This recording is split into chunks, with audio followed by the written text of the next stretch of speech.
गोविंद शिल्प घेऊन येत आहे 80 ट्विन बंगलोचा भव्य दिव्य पंढरपुरातील एकमेव प्रकल्प। आमच्या प्रकल्पाची वैशिष्ट्ये मनाला शांती देणारं महादेवाचं मंदिर, मुख्य रस्ता सुमारे 30 फुटांचा, अंतर्गत रस्ता सुमारे 20 फुटांचा, ग्रामपंचायत योजनेचा प्रत्येक बंगलोजला स्वतंत्र नळ, सांडपाण्याची सुरक्षित विल्हेवाट, सर्व टाइल्स ग्लॉसी आणि नामांकित कंपनीच्या, सर्व स्टेअर, खिडक्या, चौकटी सुपर ग्लास ग्रेनाइट, दोन्ही अटॅच बाथरूम पूर्णपणे टाइल्स, पंतप्रधान हर घर नल योजना पूर्णत्वाकडे, bathroom basin kitchen CP fittings हे जगवार कंपनीचे, स्टीलवर पूर्णपणे जिंदाल कंपनीचे, 1000 लिटर पाण्याची टाकी, 150 लिटर सोलर वॉटर हीटर सोबत वॉटर प्युरिफायर, प्रत्येक बंगलोजला स्वतंत्र पार्किंग, दर्शनीय भाग पूर्णपणे डॅटो टाइल्स, टाटा प्रवेश कंपनीचे आकर्षक भक्कम दरवाजा, फुटी उंचीचे सुरक्षित कंपाऊंड। मग विचार काय करताय? गोविंद शिल्प, पत्ता गट नंबर 95, हॉटेल अंगण शेजारी, साखळी रोड, पंढरपूर।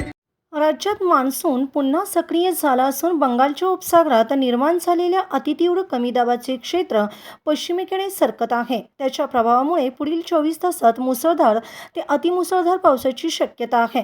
राज्यातील बहुतांश भागात पावसाचा जोर कायम राहण्याची शक्यता असून शुक्रवारी 14 जिल्ह्यांना येलो तर 8 जिल्ह्यांना ऑरेंज अलर्ट तर पुणे आणि नाशिक घाट भागाला रेड अलर्ट देण्यात आला।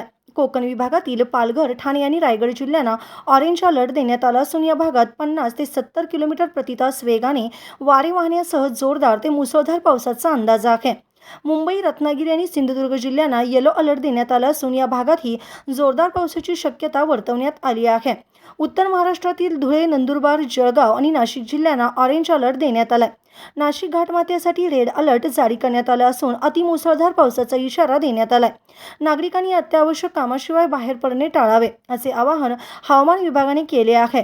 मध्य महाराष्ट्र, पुणे घाटमाथ्यासाठी रेड अलर्ट तर सातारा घाटमाथ्यासाठी ऑरेंज अलर्ट जारी करण्यात आलाय। अहिल्यानगर आणि कोल्हापूर जिल्ह्यांना येलो अलर्ट देण्यात आलाय। पुढील दोन दिवस घाटमाथा परिसरात मुसळधार पावसाची शक्यता आहे। मराठवाड्यात छत्रपती संभाजीनगर, जालना आणि बीड जिल्ह्यांना येलो अलर्ट देण्यात आला असून 40 ते 50 किलोमीटर प्रति तास वेगाने वारे वाहण्याचा अंदाज आहे। परभणी, हिंगोली, नांदेड, लातूर आणि धाराशिव जिल्ह्यात हलक्या ते मध्यम स्वरूपाच्या पावसाची शक्यता असून सध्या कोणताही विशेष इशारा देण्यात आलेला नाही।